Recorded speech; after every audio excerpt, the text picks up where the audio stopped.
Let's look at the next one on this page. Again, we'd start off by picking a pair of equations to eliminate a variable. It doesn't matter which one. Let's see. I'm going to pick the last two first, and we're going to eliminate z. Let's see. So I have 5x plus 3y minus z equals 1. And I've got x plus y plus z equals 1. And these are already set up for elimination because I've got a negative z and a positive z. Okay, I need to pick another pair where I eliminate this same thing. I'm going to choose the first and the second. I need to do a little bit of work to get those ready for elimination. I can leave the top one by itself.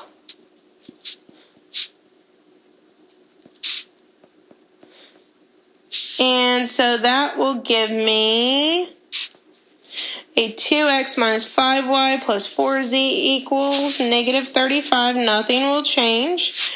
And the second equation, I can get away with just multiplying that guy by a, let's see, 4 to eliminate the z's. So I'll take the whole thing and multiply by a 4. That will get me, let's see, 20x plus 12y minus 4z equals 4. And again, remember when we're eliminating like this, we go ahead and add. So let's see what happens. We did this so that on each pair of equations, the z's would eliminate. So on the first pair, adding up the negative z and the positive z will cancel. Let's see what happens with everything else. We'd have a 5x and an x, which would give us 6x when adding. We also have, let's see, a 3y and a y, which when added will give us a positive 4y. And on the other side of the equation, let's see what we also have. We have, let's see, a 1 and a 1, which will actually add up to 2. Now let's look at our other equation. On our other equation, same thing. The positive 4z and negative 4z cancel out when you add. Let's look at our x's next. We have a 2x and a 20x, which when added together will give us a 22x. Now let's take a look at the y's. We have a negative 5y and a 12y, which added together give us, let's see, a 7y. And equals on the other side, we have, let's see, a negative 35 and a positive 4, which will give us a negative, see, that'll give us a negative 31. And again, remember that the goal of this was now we have limited ourselves down to 2 equations, which only have 2 variables, an x and a y. Why is this helpful? Now because I just need to do elimination one last time. You can do it on your x's or on your y's. I'm going to choose x's. So then if you're going to eliminate the x's, what number can you turn both the 4y and the 7y into? Only thing you can turn them both into is 28. So I'm going to take the first equation and multiply it by a 7 to get the 28.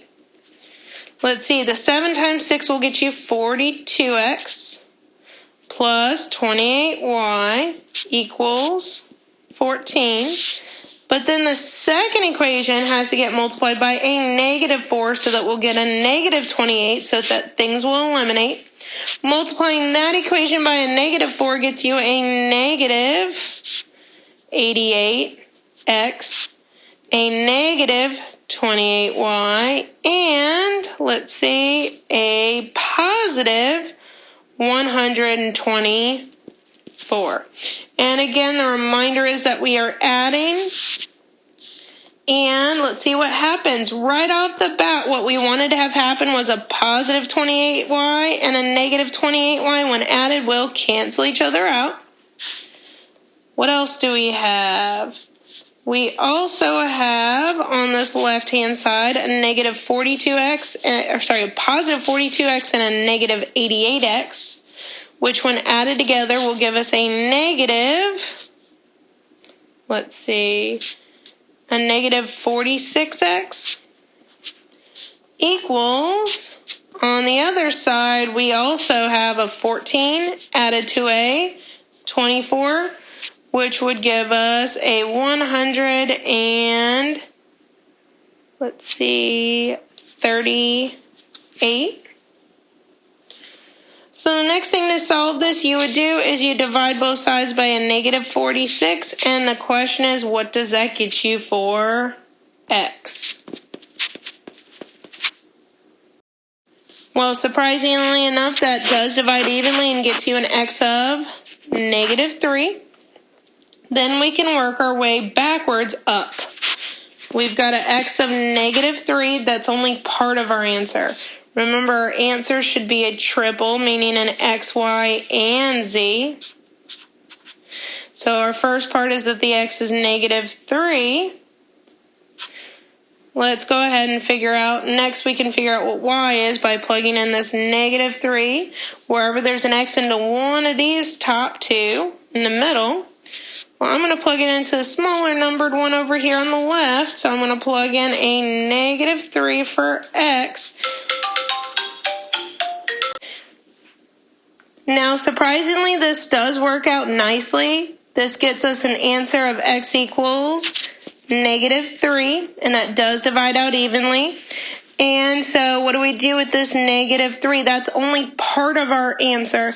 Remember, our answer should be a triple, meaning a point with an x, y, and z. So we got an x of negative 3. So we're going to plug that in wherever we have an x.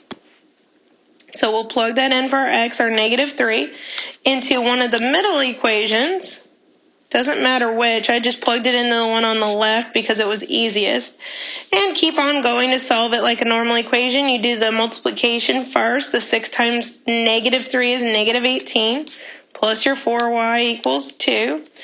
Then you'd add your 18 to both sides, which would get you a 4y equals positive 20. Then dividing both sides by 4 would get you y equals 5.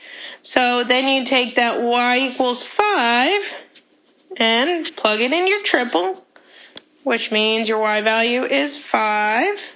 You plug that into your triple. And now you have an x of negative 3 and a y of positive 5 to plug in one last time so you can figure out what z is. You can plug it into any of the top 3 equations. I'm going to pick whichever one I think is easiest, which is the one on the bottom.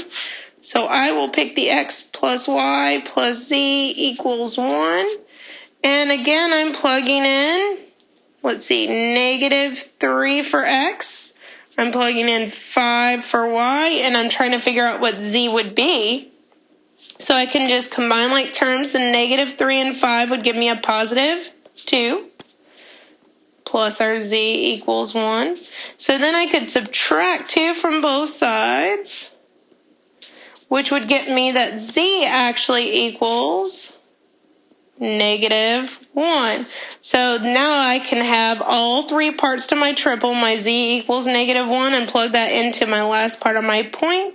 So my final answer for my point is negative 3, 5, negative 1. It's just a lot of work using elimination multiple times. Let's take a look at one last example.